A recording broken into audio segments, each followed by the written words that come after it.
Olá pessoal, tudo bem? Hoje nós vamos ter uma entrevistada muito especial, doutora Milene Cunha. Doutora Milene, ela é conselheira substituta do Tribunal de Contas do Estado do Pará, TCE Pará.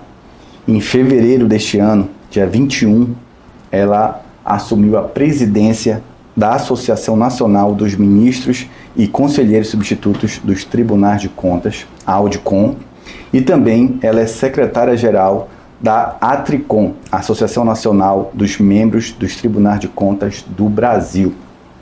Mas antes de passar aqui a palavra para a doutora Milene, também quero poder falar um pouco da formação profissional dela.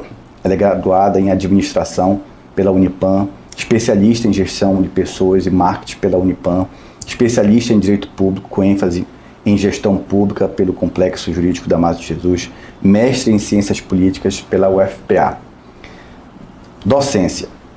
A doutora Milene Cunha é professora convidada da pós-graduação em Direito Público pelo CESUPA, na disciplina de Licitações e Contratos. Uma coisa muito importante, a doutora Milene também foi minha professora.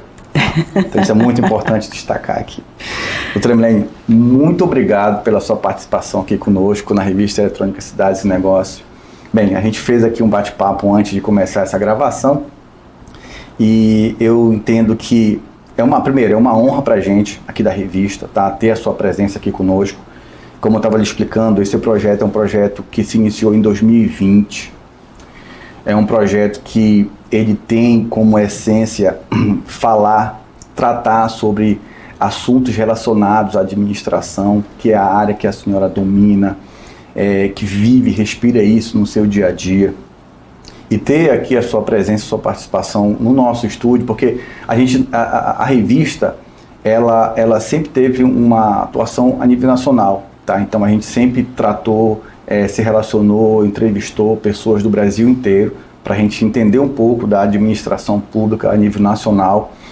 E sempre que nós pudermos ter presencialmente aqui conosco nos estúdios, né, a visita dos nossos entrevistados, sempre será uma grande honra para a gente. E, no seu caso especial, pela sua experiência teórica e prática, tenha certeza que essa é uma das principais entrevistas nossas, não tenho dúvida, não só das que nós já tivemos, mas as próximas do futuro também. Quero agradecer demais aqui a sua presença, seja muito bem-vinda na revista Cidades e Negócios.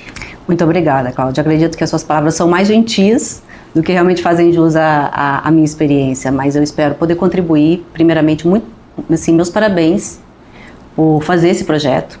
Afinal de contas, a gente precisa disseminar, ter mais disseminação, né, de conhecimento, de vozes e principalmente num formato com mais capilaridade, que eu digo, né?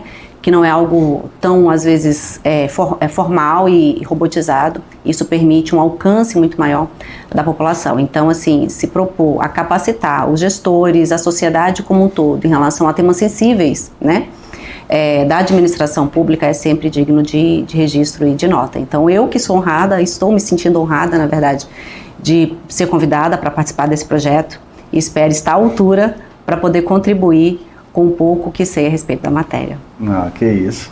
Inclusive, doutora, a gente já vai aqui aproveitar para dizer que no futuro é possível que novos convites sejam feitos, por favor, sempre que a senhora puder nos dar a honra também da sua presença aqui conosco, ou de forma virtual também, para a gente será uma grande honra.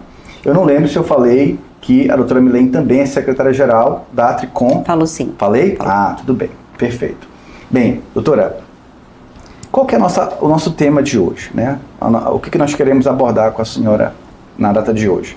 Nós estamos hoje, em 2024, na seguinte situação, em relação à administração pública. Nós temos a nova lei de licitações, a Lei 14.133, de 2021. Embora ela já esteja ali com vigência desde 2021, mas tivemos uma prorrogação pelo meio do caminho. Mas este ano, na verdade, 2024, é um ano que, na prática, a gente vai identificar, especialmente os municípios, aplicando a nova lei. Sim. E assim, qual que é o interesse nosso de abordar essa lei, que a senhora muito bem conhece, e inclusive é também professora sobre a matéria, sobre a lei. Como que é o impacto desta lei em 2024 para os municípios? Eu digo assim, nós temos uma lei desde 2021, a 14133, entretanto, infelizmente, ela de forma efetiva está sendo aplicada somente neste ano. E o que está acontecendo em alguns municípios? Eu estou falando disso já por conhecimento, né, de causa. Alguns municípios estão aí desde o início do ano, desde janeiro, debruçados, né, a administração, os agentes públicos, debruçados sobre a nova lei para implementá-la. Sim. Porém, as políticas públicas não aguardam. A necessidade da sociedade, né, não aguarda. O medicamento lá no hospital, a ponte que quebrou, que ajuda a escoar ali a produção, enfim, a escola que precisa da reforma. E eu queria poder fazer uma abordagem, queria ouvir, na verdade, a sua abordagem sobre esse assunto. Então, Cláudia, a gente sabe que o planejamento é um dos princípios que está na nossa Constituição e deveria ser um dos principais princípios dentro da administração pública. Mas essa não é a realidade prática que a gente verifica, né, quando a gente vai para a gestão pública e principalmente quando a gente vai para a gestão pública municipal. Então, como você bem colocou, a nova lei de licitações, ela está vigendo desde 2021. Então, o correto, né, o ideal seria que a partir do momento que ela foi promulgada, ela deveria ter sido estabelecido um regime de transição para a incorporação dos novos princípios, dos novos objetivos e dos novos regramentos que a lei impôs a todos os entes para as contratações públicas. Isso não aconteceu. Tanto que agora, né, eu acho que o TCU até fez um levantamento dos municípios, com base no Portal Nacional de Contratações Públicas, os municípios que tinham utilizado a nova lei de licitações em seus processos licitatórios. E o percentual foi muito baixo. A gente teve um percentual aí de menos de 13% dos municípios que utilizaram esse novo regramento para as suas contratações públicas. Qual a consequência disso? A consequência disso é que a partir do momento que ela passa a vigir de forma exclusiva, né, porque até então a gente estava ali num permissivo, né, em que podia se aplicar tanto a 8666 de 93 quanto a 14133 de 2021, então os municípios se sentiam de certa forma confortáveis, porque ainda não precisavam incorporar aqueles novos regramentos, aquelas novas as inovações que a lei trazia. Mas agora, a partir do momento que a 8666 de 93 já não tem mais validade, então eu preciso aplicar os novos regramentos. Isso gera um problema. Por quê? Porque às vezes o município ele não tem a estrutura necessária e nem o conhecimento necessário para poder fazer a aplicação da lei. E como você bem disse, os serviços públicos não param, né? As políticas públicas elas não aguardam. Então, o aluno precisa receber a merenda na escola, os remédios precisam chegar nos hospitais, né? A gente precisa fazer as contratações necessárias para a segurança pública, porque senão vira-se um caos nas cidades. Então, como processar tudo isso, né? Principalmente diante dos novos regramentos que trazem, por exemplo, a exigência de que o agente de contratação seja um servidor efetivo, né?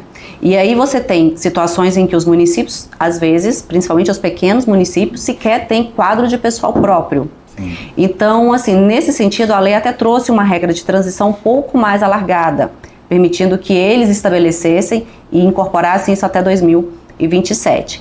Mas a principal questão que também fica aí como um ponto de preocupação é que, embora os municípios precisem se adequar nesse momento, a gente está num ano de eleição, em que a realidade de muitos municípios, diante de uma ausência de um quadro de pessoal próprio, é o quê? A não retenção de conhecimento especializado em determinadas matérias, em especial, dentro do que a gente está falando, nas matérias de licitações e contratos. Então, diante desse novo cenário, com as novas eleições, pode ocorrer de que, ao se assumir um novo prefeito, né, você tem uma substituição maciça da maioria dos servidores do município. E com isso, todo o conhecimento que é adquirido nesse pequeno espaço de tempo que a gente tem, né, ele se perca. E isso gere, né, mais fragilidades ainda dentro desse processo licitatório. Exatamente. Nós estamos no ano eleitoral. Muitas vezes acontece o quadro que vai ali se qualificar é um quadro não efetivo, né, ali da administração. E é natural que aconteça, né, essas substituições no início de um mandato, em 2025, muitas vezes não é o próprio gestor que vai para a reeleição, enfim, a eleição ali é uma aposta, pode ganhar ou pode perder, e de qualquer forma, sendo um novo gestor, a gente acaba não tendo essa continuidade, né? E é uma situação interessante, doutora, porque assim, eu gosto de falar o seguinte: quem estuda licitação é um universo à parte, é um assunto delicadíssimo, né? Quem está ali dentro do poder público e que é voltado para esse segmento, esse setor, eu sempre falo assim, é preciso que tenha uma atenção muito especial. Até brinquei mais cedo falando o seguinte: às vezes a gente estuda todos os dias e no final da semana dá a impressão que não sabe nada ainda. Isso é verdade. Então, imagina quando você tem uma equipe que não é dedicada exclusivamente àquele assunto, porque quando a gente fala de licitação, a gente está falando do coração da administração, né? Porque você não vai poder implementar as políticas públicas, o gestor não vai poder implementar as políticas públicas se ele não licitar. E se ele não tiver ali a consciência de que, a sensibilidade de que as equipes de licitação, porque a gente está falando aqui de licitação, mas claro que, a depender do ente federativo, nós temos ali o município de pequeno porte, de médio porte, de grande porte, então cada um tem ali a sua particularidade, a sua dinâmica de licitação, né, a sua complexidade, inclusive. Mas de qualquer forma, é como eu falo, a lei é para todos. Então todos os entes, pequenos, médios ou grandes, precisam utilizar a CIDA 14133 para poder fazer a sua licitação e implementar suas políticas públicas. E quando a gente não tem essa sensibilidade interna, e a gente vê o seguinte cenário, né? O gestor público, que é normal, uma indicação política, ela é normal em um Estado democrático, onde a gente tem ali a necessidade. Eu até escrevi um artigo agora recentemente, sábado, acho, dentro da revista, falando sobre a importância dos partidos políticos. O partido político é a única instituição credenciada pela Constituição, apta a olhar para a sociedade, trazer da sociedade cidadãos e transformá-los em candidato para que, se eleitos, administrarem essa própria sociedade, né? A coisa pública, na verdade.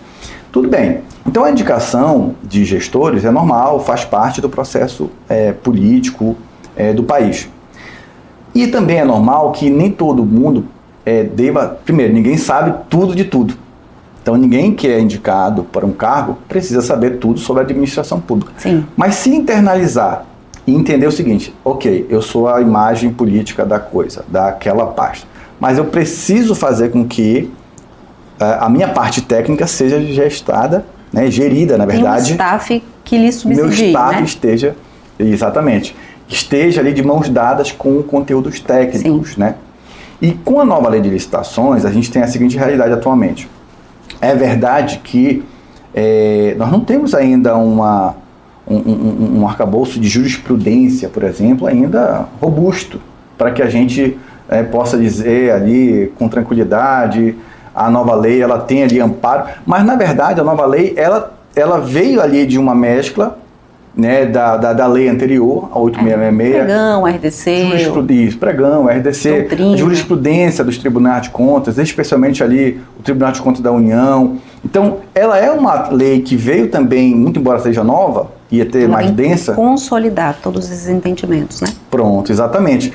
Aí acontece o seguinte, voltando em relação a esse ponto, da não continuidade, né? Essa não continuidade a gente vai ver de forma muito intensa, especialmente a partir de 1º de janeiro do ano que vem. Porque os gestores que não se reelegerem, né, ou que serão gestores novos, eles vão entrar com uma nova equipe. É normal.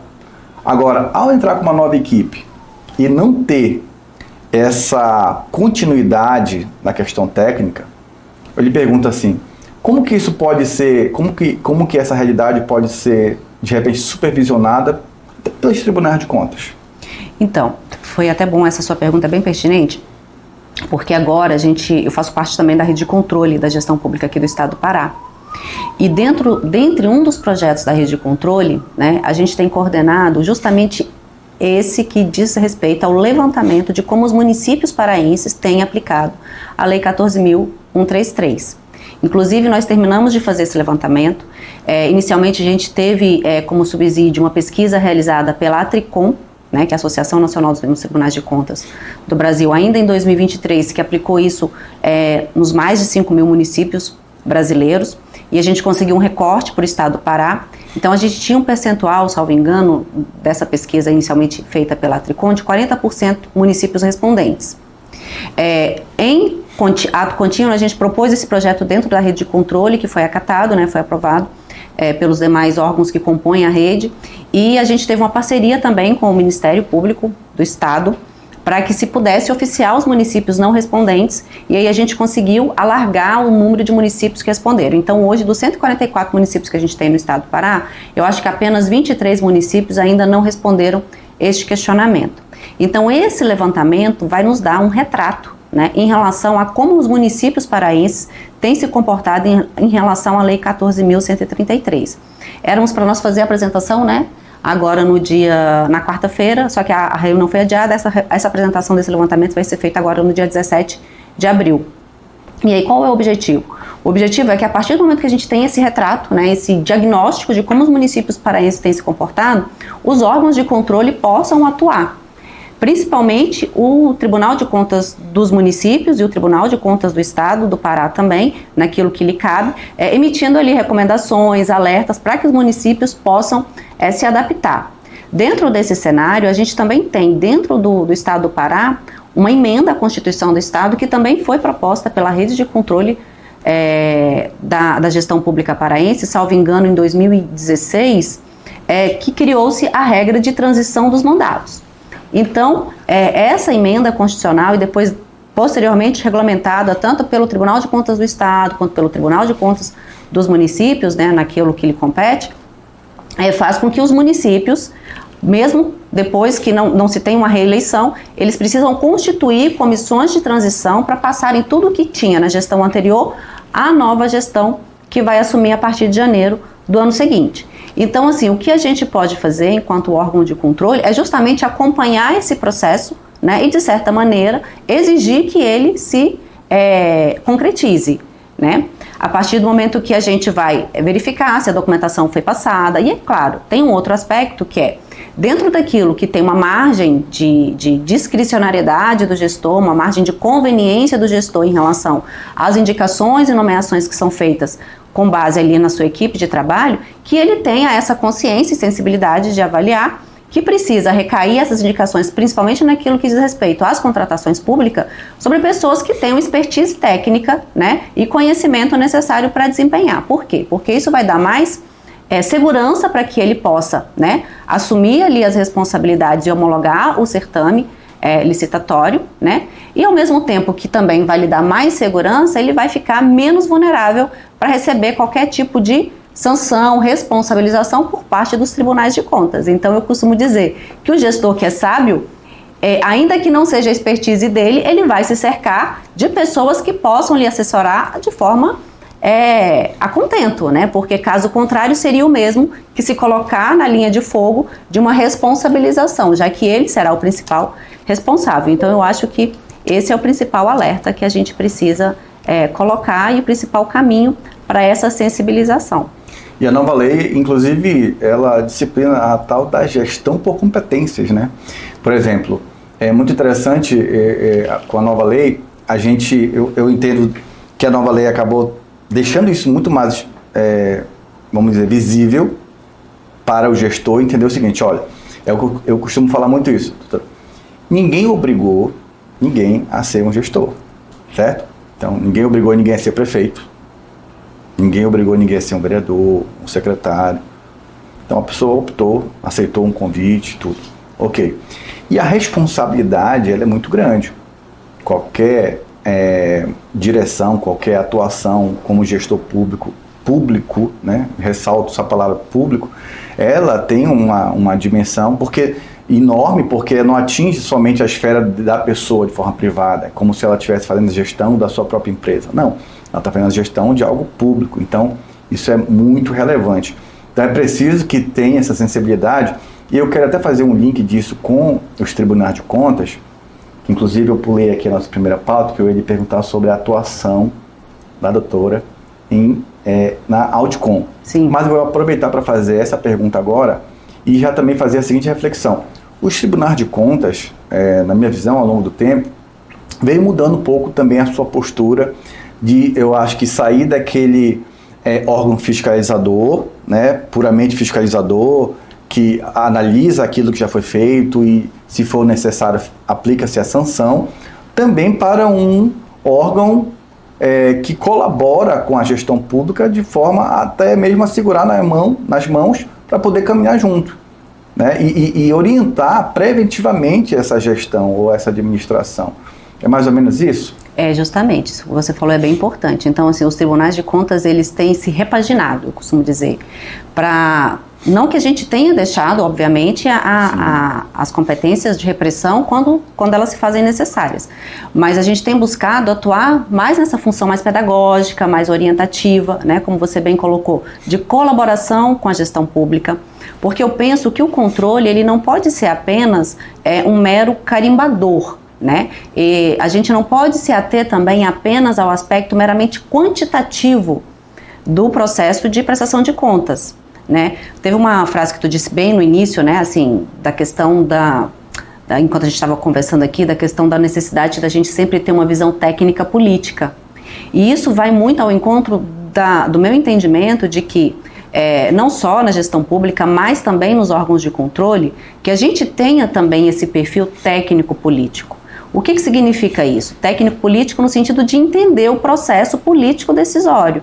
Então, quando os tribunais de contas estão analisando as prestações de contas, estão ali avaliando uma auditoria que foi realizada, um levantamento, um processo de fiscalização como um todo, a gente não está apenas analisando números, nós estamos ali analisando a parte final de como é que foi que um processo, uma escolha que foi realizada no início, uma decisão que foi tomada no início, chegou a um determinado resultado.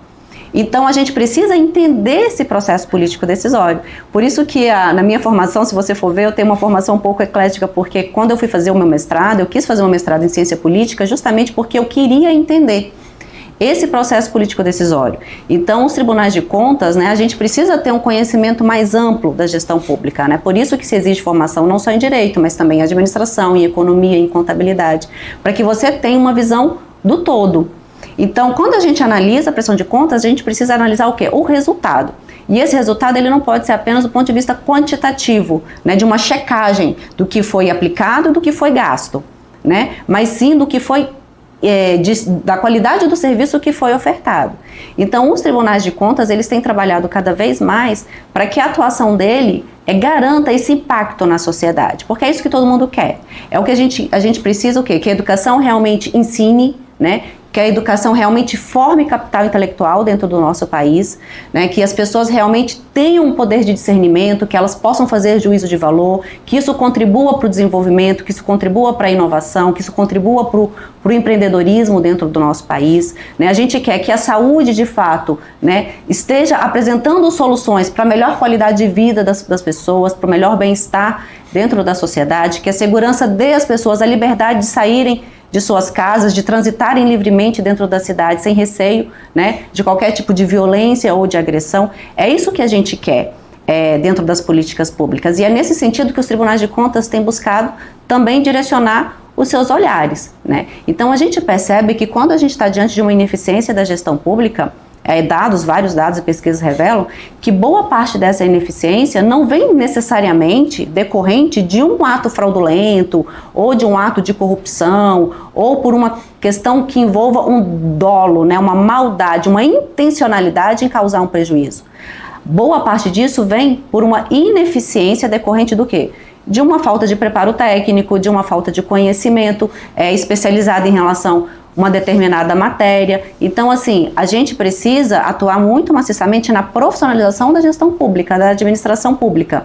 Então, é isso que a gente precisa conscientizar o gestor. Então, quando você diz, olha, eu preciso que o gestor, né, que o mandatário, dentro de um determinado cargo, ainda que ele não tenha um conhecimento especializado, que ele se cerque de quem o tenha, para que ele tenha segurança nesse assessoramento, até porque quando a corda arrebenta, né, é ele quem vai ser responsabilizado. Então é uma questão até de inteligência que ele assim o faça, né, porque caso contrário, ele que vai sofrer os reveses de uma punição, não só na esfera do controle, mas também na esfera judicial, na esfera civil. Então tudo isso precisa ser analisado dentro desse contexto, né. Exatamente. E é interessante o seguinte, a realidade de uma administração pública, eu vou colocar aqui como exemplo a municipal, né?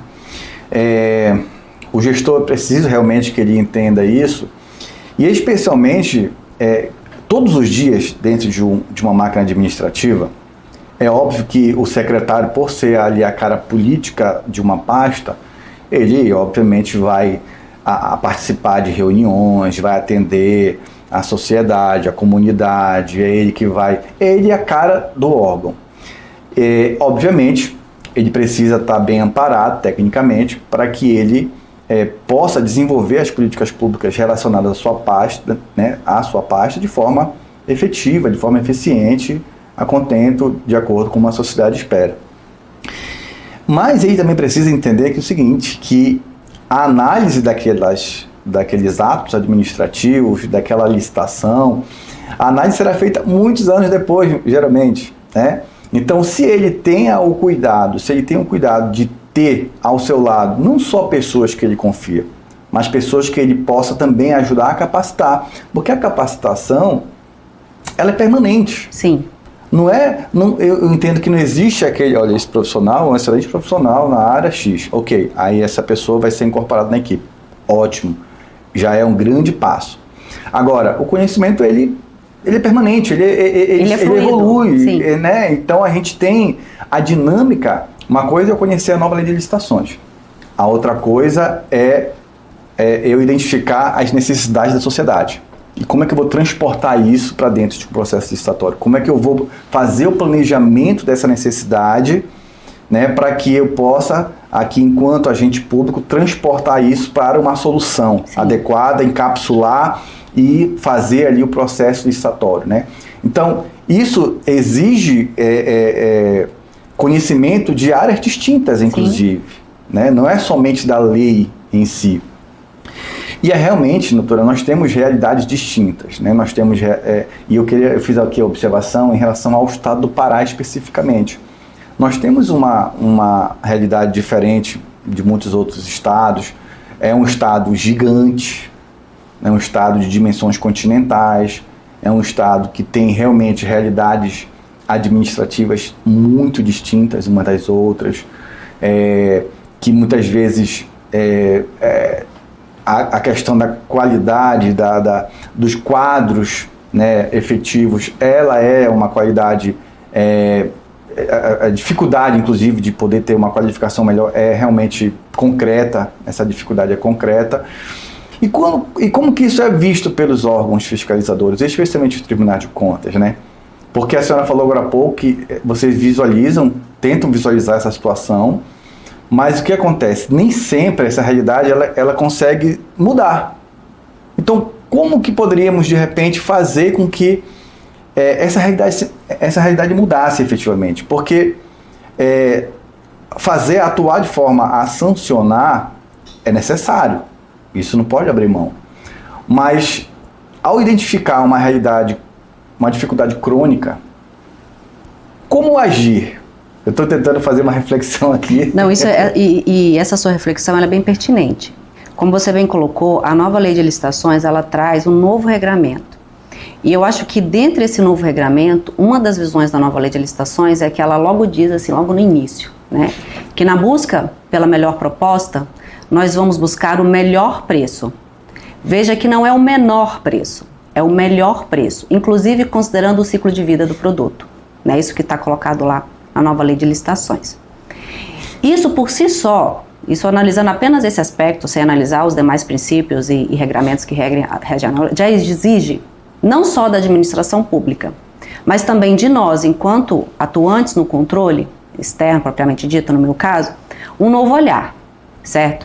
Porque eu preciso analisar não apenas a questão do ponto de vista, com base ali na planilha de estimativa dos preços, e é muito fácil para a gente pensar assim, eu vou analisar pelo menor preço, porque é um critério objetivo, é mais fácil, me dá menos trabalho, me dá menos dor de cabeça. Então, se a estimativa foi essa e o preço praticado está muito acima disso, ok, então eu já vou logo aplicar aqui um sobrepreço, já vou logo aplicar um superfaturamento. Eu não posso fazer isso diante dessa nova sistemática, né? Não só com base na nova lei, porque isso já era previsto também no regramento anterior, quando foi alterado a Lei de Introdução à Norma do Direito Brasileiro, que exigia que, diante do caso concreto, a gente precisa analisar, né, o contexto como um todo e as reais situações do gestor. Então, eu não posso, por exemplo, considerar e querer aplicar uma regra, uma métrica de avaliação, por exemplo, num produto que é entregue, uma merenda escolar, por exemplo, que é entregue em Belém, né, e outra que é entregue lá em Afuá, ou em Breves, ou em Portel, na Ilha do Marajó. Então, assim, são realidades distintas. Por quê? Porque eu tenho custos também de deslocamento, né? Eu tenho custos diferentes em relação a essa logística do próprio Estado do Pará. Um exemplo até que eu estava semana passada conversando lá no Tribunal de Contas da União, um dos ministros estava relatando justamente essa situação, né? Que eles estavam diante de um processo que era uma compra de agulhas. Iam se comprar milhares de agulhas. E o preço normal, padrão, né, de acordo ali com a métrica, era 5 centavos cada agulha. Só que, ao analisar o processo de licitação, cada agulha estava saindo por 25 centavos. Então, num primeiro momento, o que você pensa em relação a essa situação? Você pensa, olha, houve um sobrepreço aí de mais de 5 vezes o valor médio da agulha, então, alguma fraude, irregularidade. Só que você precisa analisar o contexto. Nesse caso específico, o preço da agulha tinha chegado a 25 centavos, por quê? Porque normalmente a agulha de 5 centavos é transportada dentro dos containers, né, nas embarcações que saem lá da China. Só que no momento de transportar essas agulhas para chegarem no Brasil, eles estavam com um processo de greve, todos os portos chineses estavam fechados. E a gente precisava das agulhas no Brasil porque os hospitais não poderiam ficar desabastecidos. Então eles arrumaram um outro modal de transporte. Então essas agulhas foram transportadas por via aérea e não dentro dos contêineres de embarcação. E esse transporte de via aérea foi o que majorou o custo da agulha. Então veja, dentro desse contexto a gente precisa analisar. E isso vale não só para o gestor, que precisa também encontrar modos e alternativas de compras que sejam mais efetivas, e a gente precisa permitir que o gestor tenha um certo poder criativo dentro disso, porque eu falo, né? O que nos diferencia enquanto seres humanos é a nossa capacidade intelectiva. Então, o processo licitatório, ele não pode castrar a intelectualidade dos agentes de contratação, em buscarem soluções mais inovadoras, em buscarem processos de compras que realmente atendam uma necessidade mais real da população. E nós, enquanto órgãos de controle, também temos que saber a medida exata para não gerar essa castração intelectiva, mas também com equilíbrio para não gerar uma permissividade absoluta em relação àquilo que está sendo posto. Então eu falo que o desafio, né, é justamente encontrar a exata medida disso, né? É esse equilíbrio. Entendeu? Então, assim, nessa análise a gente precisa considerar, né, outras variáveis também. A nova lei de licitações, ela traz a sustentabilidade hoje como um dos princípios básicos de todo o processo licitatório. Isso requer uma das coisas que você disse aqui agora, o conhecimento interdisciplinar. Porque tem determinados produtos e serviços que vão ser contratados em que, ao emitir, por exemplo, um parecer do controle interno, ou um parecer jurídico em relação àquela contratação, eu preciso entender outras áreas de conhecimento que estão envolvidas ali naquele processo para atender, para saber se está sendo atendido a sustentabilidade nos seus 3 vieses, econômico, social e ambiental, né? Porque sustentabilidade não é apenas comprar o copo reciclável, é mais do que isso, é entender de que modo aquela aquisição, aquela contratação pública vai impactar ali para a economia local, para a economia regional, porque é um dos princípios da nova lei de licitações incentivar essa questão, se ela realmente vai gerar mais empregos, ou seja, vai ter um impacto ali social, né? E ambiental também, ou seja, se não vai gerar nenhum prejuízo ao meio ambiente em seu entorno. Então, quer dizer, são conhecimentos que nós também, enquanto órgãos de controle externo, precisamos adquirir e formatar. Então, dentro desse processo, que ainda é tudo muito novo, né? Os tribunais de contas também estão buscando se adaptar, né? Para ter esse novo olhar, para ter essa nova perspectiva das compras públicas. Então, veja, como você bem colocou no início, as compras públicas hoje, elas representam muito dentro da gestão pública, elas representam quase 15% do nosso PIB nacional. Então, é um percentual significativo. E não é à toa que a nova lei de licitações, mesmo a anterior e essa nova agora com um pouco mais de robustez, estabelece inclusive políticas públicas dentro da nova lei de licitações, com a possibilidade de você estabelecer margem de preferência para empresas que contratam mulheres vítimas de violência doméstica, né? Pessoas com questões de acessibilidade vindas do sistema prisional. Então, assim, tem questões e nuances que a gente precisa atender. Então, não é apenas uma legalidade estrita, um olhar reto, né, com uma métrica exclusiva. Então, a gente precisa fazer esse sopesamento para entender se realmente a proposta foi o melhor preço, a proposta mais vantajosa dentro desse conjunto de variáveis. Perfeito. Em cima do que a doutora falou, eu fiz uma observação aqui sobre a instrução dos processos licitatórios, né? Nesse caso específico das agulhas, eu lembro que eu escrevi certa vez também um artigo na revista e eu falei sobre essa instrução, né? Sobre como você fazer a construção de um processo licitatório. E porque eu acabei vivendo uma situação específica e muitos gestores também viveram no Brasil, especialmente na época da pandemia, né? Só que foi antes da pandemia, quando eu escrevi esse artigo, e eu lembro que eu escrevi assim, eu radicalizei. Eu falei assim, olha, em determinadas situações, isso foi em decorrência de uma defesa que eu fiz numa ação de probidade, por conta de uso de maquinário na zona rural. E eu até escrevi um artigo e falei assim, olha, quando preciso, inclusive, gestor, utilize a ata notarial, porque é uma forma de você levar ali, às vezes, mais robustez, com maior segurança jurídica para dentro do processo. Foi até algo inusitado que eu escrevi, porque assim, a gente percebe muitas vezes, não sei se nesse caso aconteceu, das agulhas, mas se o processo não foi bem instruído, obviamente vai levar para o olhar do órgão fiscalizador de cara a algo. Calma lá, como que vai de 5 centavos para 25? É natural que tenha essa análise. Essa preocupação. Essa preocupação, obviamente. Mas se o processo for bem instruído, isso também vai ajudar já direto naquela análise, pelo controle. Não, aqui tem uma justificativa. Vamos aprofundar aqui, né? Eu entendo. Eu estou fazendo uma observação de algo que eu não tenho expertise, que eu não tenho experiência, pelo olhar do órgão fiscalizador. Mas a gente tem, quando a gente falou agora há pouco sobre a questão da qualificação do pessoal, a necessidade de estudos permanentes, de capacitação permanente, isso é um exemplo. Sim.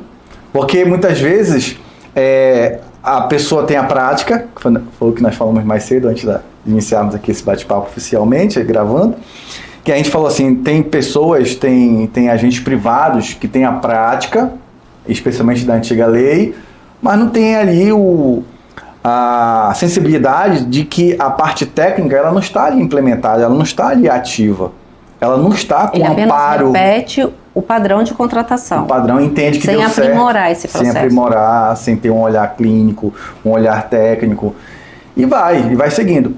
E também, dentro do olhar do poder público, se não tiver essa sensibilidade também, a instrução do processo vai ser deficiente, vai levar, posteriormente, após uma análise dos órgãos de controle, uma dificuldade de entendimento, porque se eu não tenho dentro do processo aqui a instrução e a justificativa desse preço, é óbvio, e aí vem aquela questão, né? Os gestores públicos, eles estão ali de forma temporária, eles são provisórios, vai acabar o mandato e tudo, né? A atuação dentro daquela secretaria, ela é também permanente e tal. Aí vem depois a dificuldade, lá na frente, anos depois. E agora? Como é que eu vou fazer a instrução disso, sendo que essa situação, ela foi algo que não tem como eu voltar no tempo e fazer a instrução devida, né? Aí eu pergunto para a senhora o seguinte, como que é o olhar aqui da Audicom a nível nacional, com a sua presidência, né, sobre a sua presidência agora, como que a Audicom atua a nível nacional, como é que é a sua atuação? Inclusive é um prazer, uma honra, na verdade, né, para o Estado do Pará ter uma conselheira do Tribunal de Contas do Estado do Pará, a presidência atualmente, a presidência de 2 anos, é isso? 2 anos, 2024 a 2025. Pronto. E eu queria que pudesse contar para a gente um pouquinho da sua experiência, da sua atuação dentro da Audicom atualmente. Então, a Audicom, né, é uma associação nacional dos ministros e conselheiros substitutos dos tribunais de contas. Para mim poder responder isso para você, eu preciso primeiro falar rapidamente sobre esse desenho dos tribunais de contas, né? Então, nos tribunais de contas, nós temos basicamente 4 tipos de agentes públicos. Nós temos os servidores, né, e esses se dividem, os servidores da área administrativa e os auditores de controle externo, que é quem realiza a fiscalização, quem vai em loco verificar, né, uma obra, que vai em loco fazer auditoria, que vai lá em loco fazer algum tipo de diligência, né, dentro da administração pública, e ele emite um relatório final conclusivo em relação às suas observações dentro desse processo. Então, os auditores de controle externo são as pessoas que vão instruir esse processo de contas, né? Nós temos o Ministério Público de Contas, com seus procuradores de contas, que vão fazer o papel de fiscal da lei, né? Então, eles vão analisar, né, aquele processo e também vão emitir um parecer conclusivo. Eles podem representar junto ao tribunal quando tomarem conhecimento de alguma irregularidade, eles podem diligenciar, se já tiver um processo constituído, ao relator para que ele faça algum tipo de diligência específica, extra, se ele precisar de uma informação adicional dentro do processo, e ele emite também um parecer conclusivo em relação ao seu juízo de valor. Aí nós temos os julgadores de contas, e esses se dividem em 2. Nós temos os titulares, né? Então são 7 no caso dos estados e 9 no caso da União, no caso do Tribunal de Contas da União. Então, desses 7 conselheiros titulares, nós temos um oriundo da categoria dos procuradores de contas e outro oriundo da categoria dos conselheiros substitutos. Então, esses 7 conselheiros titulares, né? Então, 4 vêm da Assembleia Legislativa, um vem de indicação livre do chefe do Poder Executivo, que normalmente é o governador, e os outros 2 também indicados pelo governador, mas dentre essa lista tríplice, procuradores de contas e conselheiros substitutos. Os conselheiros substitutos, no caso, a categoria que eu ocupo, eles ingressam nos tribunais de contas por meio de concurso público específico de provas e títulos, né? Então, existem 4 áreas de formação. Nós temos que apresentar notórios conhecimentos, mais de 10 anos de atividades e de conhecimento nas áreas de contabilidade, administração, economia e direito, né? E ter curso de nível superior e ser aprovado em concurso público. Então, enquanto conselheiro substituto, nós realizamos 2 funções dentro dos tribunais de contas. Uma, nós podemos substituir, né? Somos nós quem substituímos os titulares nas ausências, impedimentos, afastamentos, qualquer ausência deles dentro dos tribunais. E a segunda, nós relatamos aqueles processos que são distribuídos com competência para nós relatarmos, certo? Sempre submetendo ao plenário. Então, a Associação Nacional dos Ministros e Conselheiros Substitutos congrega essa categoria. No nosso estatuto, para além da defesa meramente corporativa, né, para assegurar a atuação isenta e independente dentro do nosso trabalho, a gente também tem como objetivo o aprimoramento do controle externo. E nós fazemos isso em parceria com as demais entidades que compõem o controle. Então, nós temos a ATRICOM, que é a Associação Nacional dos Membros dos Tribunais de Contas, que congrega tanto os conselheiros titulares quanto os conselheiros substitutos. Fazemos isso em parceria com o IRB, que é o Instituto Rui Barbosa, que nós chamamos da Casa do Conhecimento dos Tribunais de Contas, né? Então, é um instituto que tem como objetivo justamente trabalhar essa capacitação, né? Todo o cenário, com o CNPTC, que é o Colégio Nacional dos Presidentes, com a AMPICOM, que é a Associação Nacional dos Procuradores de Contas. Por quê? E também com a NTC, que é a Associação Nacional dos Auditores de Controle Externo. Por que isso? Porque o objetivo hoje é a gente traçar uma linha uniforme de atuação dos 33 tribunais de contas brasileiros. Por que eu estou dizendo isso? Porque cada tribunal de contas tem a sua própria lei orgânica e regimento interno, já que a gente não tem um código nacional de controle, de processo de controle externo, como existe o Código Penal, como existe o Código Civil. Então, as normas processuais dos tribunais de contas acontecem nas suas leis orgânicas e regimento internos. E aí cada um faz da sua maneira, de acordo com a sua realidade local.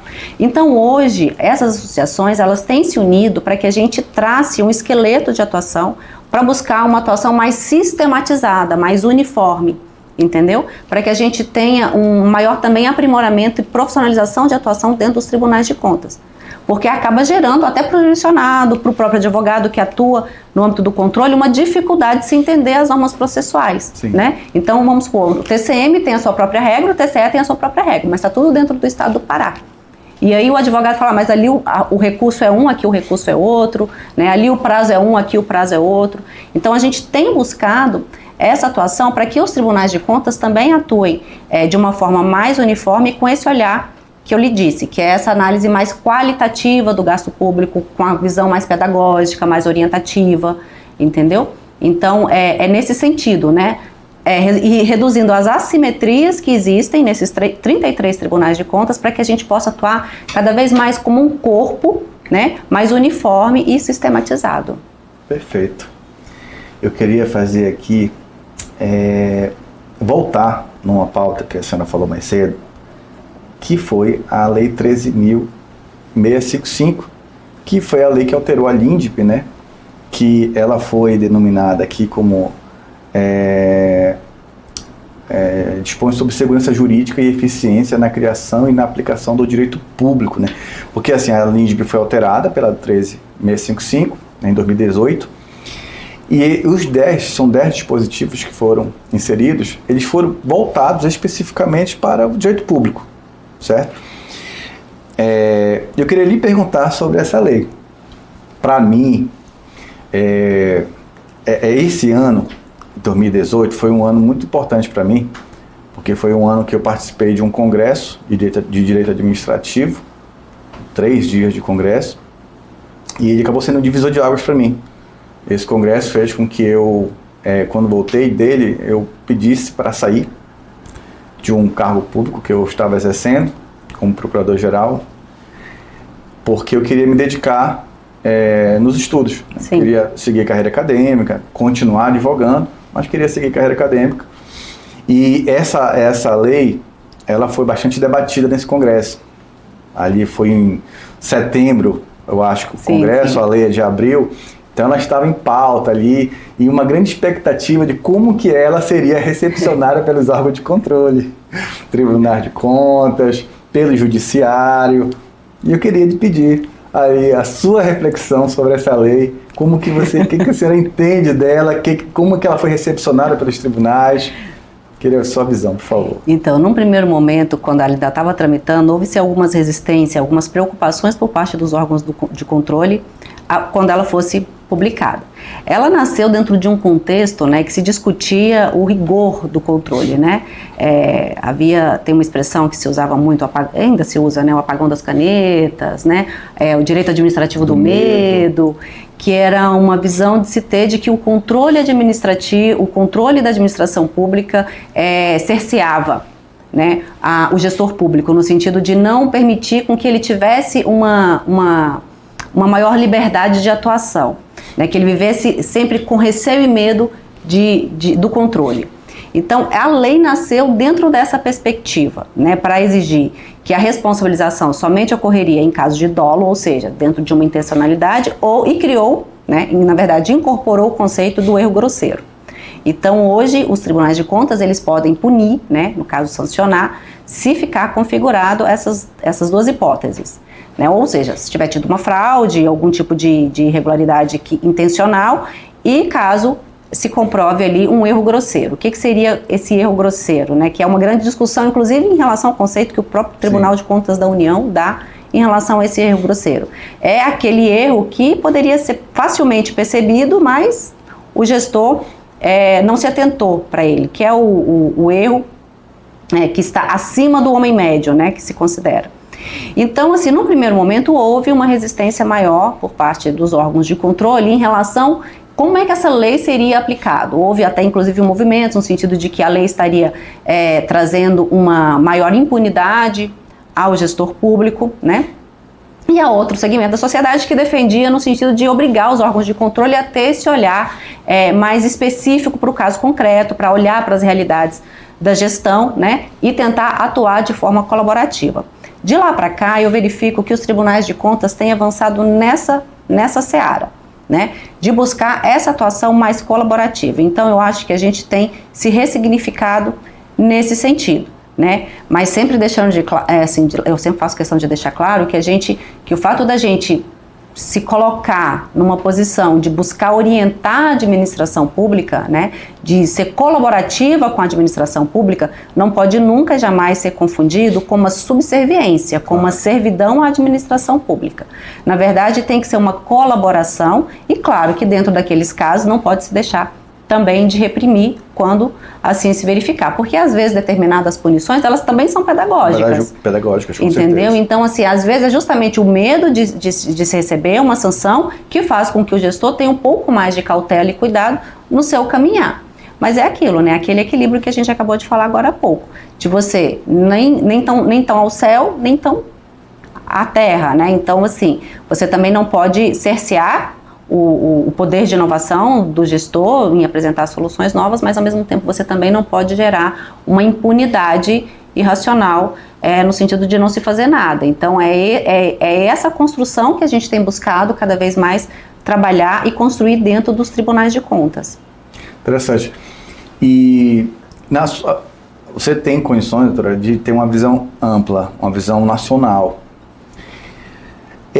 Eu acompanho muito os julgados, né, do Tribunal de Contas da União, mas não acompanho dos nossos tribunais estaduais, do Pará, mas não acompanho, de repente, dos outros estados, que são estados que eu não atuo, por exemplo.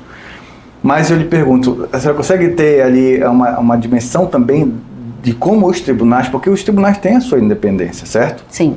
Tem a sua autonomia. Então, muitas vezes o próprio Tribunal de Contas da União, muitos doutrinadores, muitos especialistas na área, vinham ao longo do tempo entendendo que o tribunal não havia, de repente, aplicado a essa lei, não estava ali em sintonia com aquilo que pretendia a lei. Interessante, inclusive, hoje no Tribunal de Contas da União nós temos o ministro Anastasia, né? Que foi um dos defensores. Ele foi autor, inclusive um dos autores do projeto de lei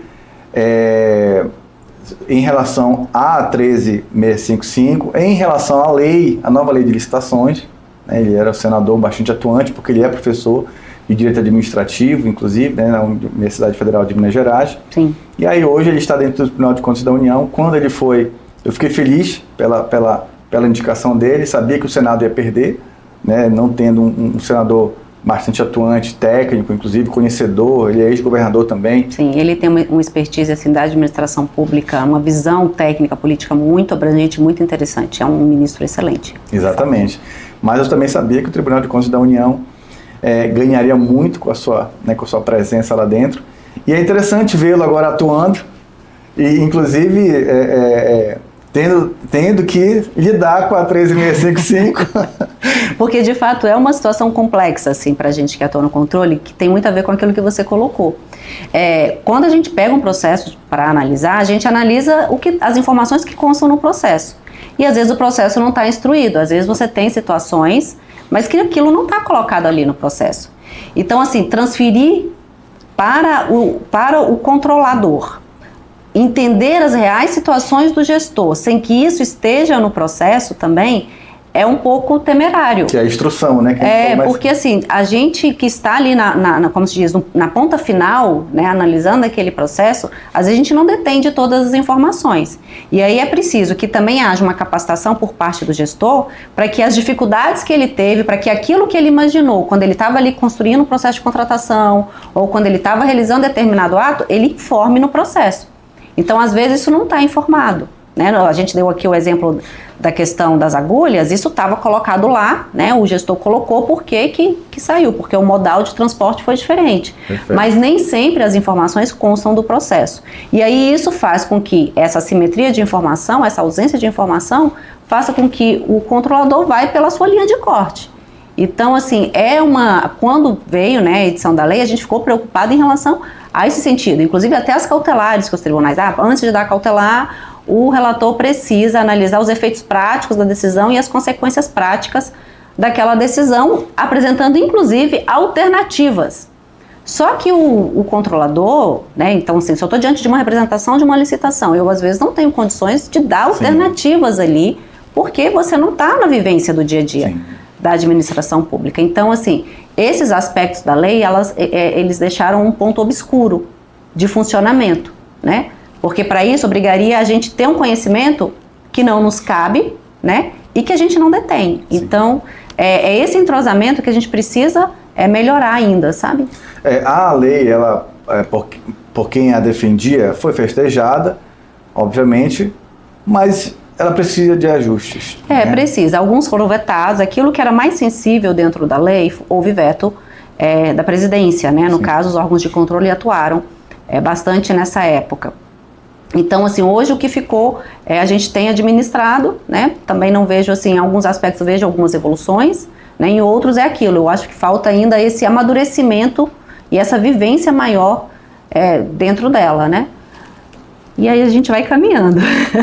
Não, perfeito, não, é isso mesmo. Bem, aí para finalizar, doutora, queria lhe falar sobre um assunto que dá mais alta relevância também, voltado para a lei de licitações, que é a fiscalização dos contratos administrativos e a qualidade dos serviços e obras públicas. Né, a gente também falou mais cedo sobre essa questão, bem, tudo isso, a necessidade da devida instrução do processo licitatório, do agente público, do gestor público e todos aqueles que o assessoram, de saber levar de forma adequada para dentro do processo administrativo ali, no caso licitatório, a real situação, a realidade como ela está se impondo ali naquele momento, fazer a instrução técnica, fática, isso é muito importante. Ok, foi feita a licitação, houve um vencedor e haverá a execução do contrato. Aí vem aquilo que a sociedade almeja, né? Porque a parte interna da administração, ela é necessária, tem que ser muito bem feita e está ali dentro da estrutura interna administrativa do poder público. Ok. A partir do momento que houve ali a publicação do edital, houve processo licitatório, houve um vencedor, aí vem agora a execução do contrato e é quando a sociedade vai ver a obra. Ela vai ver aquela escola sendo construída, aquele asfalto sendo implementado, a reforma do hospital. E aí eu quero lhe perguntar sobre isso, né? Essa fiscalização, como isso é visto pelos tribunais de contas, a sua visão também agora a nível nacional, o que a gente pode ter de interação entre os tribunais para que também haja um padrão, de repente, de fiscalização, porque eu entendo, eu também como uma pessoa que visualiza as coisas pelo lado dos gestores, doutor, até faço também uma rápida análise sobre a 13655, eu entendo sim que é necessário que haja uma análise do caso concreto, das realidades, mas eu também sei que isso não é competência dos tribunais. Eu lembro que eu assisti uma sessão, que eu acho que foi do TCU, e o ministro falou assim, olha, eu até entendo que pode haver aqui uma realidade que muitas vezes não permite com que esse gestor tivesse à sua disposição todo um equipamento, toda uma estrutura administrativa. Agora, eu não posso sair daqui do julgamento, tentar analisar todo o histórico dele, ir lá para dentro do município dele e fazer essa análise, porque isso não compete a mim. Era para estar devidamente instruído aqui, né? Isso eu entendo. E também entendo que é necessário que haja uma atuação efetiva e também na necessidade sancionatória dos tribunais para também sim ter o efeito pedagógico que deve ter. Isso é um ponto. E no que diz respeito à fiscalização dos contratos, dentro dessa necessidade de fiscalização, porque eu entendo que havendo a fiscalização e havendo também muitas vezes o cuidado de dizer assim, pelos tribunais de contas, olha, nós queremos colaborar. Queremos colaborar, inclusive quando há essa transição de gestão para um outro gestor, como vai acontecer esse ano, se os tribunais de contas, se os órgãos fiscalizadores apenas esperarem que uma nova gestão entre, ou então ela tente entrar de forma a obter informações e ela não vai ter, quem no final das contas vai ter um prejuízo gigante é a sociedade. Então é necessário, na minha opinião, que haja uma atuação nessa transição pós-eleição, para que essa transição ocorra minimamente e que esse novo gestor entre ali, assuma aquela gestão e ele saiba minimamente dar continuidade. E aí eu quero voltar aqui para a fiscalização. Dentro dessa padronização nacional, é possível haver uma padronização nacional dessa fiscalização dos contratos administrativos? Sim, é possível, mas a questão que a gente precisa analisar é o seguinte, a nova lei de licitações, ela estabelece um regramento dessa fase preparatória, houve um robustecimento de normas e de ritos dentro dessa fase preparatória. E se ela for tal qual determina a lei, isso vai facilitar muito a execução do contrato e, consequentemente, a própria fiscalização desse contrato, né? Inclusive com a possibilidade de você remunerar o desempenho da empresa em função disso, porque a nova lei de licitações traz a possibilidade de uma remuneração variável por cumprimento de metas, né? A própria análise, né, que é o que a gente fala aqui às vezes, que tem a ver com a reputação daquele que está sendo contratado, do licitante, né, com base em percentuais e indicadores que vão ser avaliados, por exemplo, com a quantidade de termos aditivos em que esse contrato sofre no decorrer da sua execução. Então, assim, eu acho que o primeiro passo é que essa fase interna, ela realmente se dê, né, com todas as informações necessárias, né, que se avalie ali os riscos inerentes àquele contrato, né, que se preveja ali quais são as metas de execução daquele contrato, né, que se defina também quais são os objetivos que você quer alcançar com a definição mais clara do objeto, principalmente em obras, né, se vai, tanto em relação ao projeto básico quanto em relação ao projeto executivo, porque o que a gente percebe nos processos licitatórios, quando a gente está analisando, é uma fragilidade em relação ao projeto executivo, projeto básico, que eles contêm informações muito lacunosas, né? Então você às vezes não tem nenhum cronograma correto de execução, o cronograma financeiro quando você vai para a execução, ele não se dá da forma como deveria ser realizado, então isso gera todos os problemas dentro do julgamento, dentro da análise, que são as fragilidades que a gente percebe nesse processo licitatório. Então, assim, quando a fase interna ela se dá a contento, quando ela segue tudo isso e ela vem todas as descrições, inclusive com as dificuldades que o gestor teve, né, para aquisição daquele determinado produto, porque esse produto aqui ele vai custar mais caro, porque talvez eu tenha que entregar lá no município de Marajó, ou porque talvez o fornecedor não vai ser esse, porque eu estou com uma dificuldade em relação à matéria-prima, alguma coisa assim. Tudo isso tem que estar especificado, para que quando o fiscal estiver analisando a execução do contrato, ele possa estar diante dessas informações, né? Então, assim, esse é o primeiro passo, né? Em relação à uniformização nacional, como você me pergunta, os tribunais de contas, não só por meio do Instituto Rui Barbosa, mas também por meio das escolas de contas que cada tribunal tem buscado fazer capacitações constantes em relação não só aos nossos servidores, mas também para os jurisdicionados em relação à questão da fiscalização do contrato, que é essencial. Então, assim, isso já começa também com a designação do servidor que vai se fazer a fiscalização, porque o que tem-se, às vezes, é apenas uma indicação meramente formal. Eu tenho uma portaria que designa, mas quem vai lá, na verdade, verificar, emitir o relatório, o laudo, às vezes não é quem está na portaria, é uma outra pessoa. E, às vezes, ninguém vai, que também é um outro problema, né? Hoje, dentro do Tribunal de Contas do Estado do Pará, se você for, eu não tenho esse levantamento, tá? Mas eu tenho com base na percepção dos processos que eu analiso. Boa parte das aplicações de multas que nós fazemos dentro dos processos que envolvem questão licitatória é pela ausência de laudo conclusivo. Então você tem um fiscal designado, mas você não tem um laudo conclusivo. O que isso indica? Evidencia que foi uma indicação meramente formal, que a fiscalização não foi feita. Ou você tem uma indicação de um servidor designado, tem um laudo conclusivo, mas ele é genérico, abstrato, não diz absolutamente nada e às vezes sequer está assinado. Então, assim, são essas fragilidades que a gente às vezes encontra, né, e que precisam de fato serem melhor empregadas para a gente poder corrigir esse tipo de situação.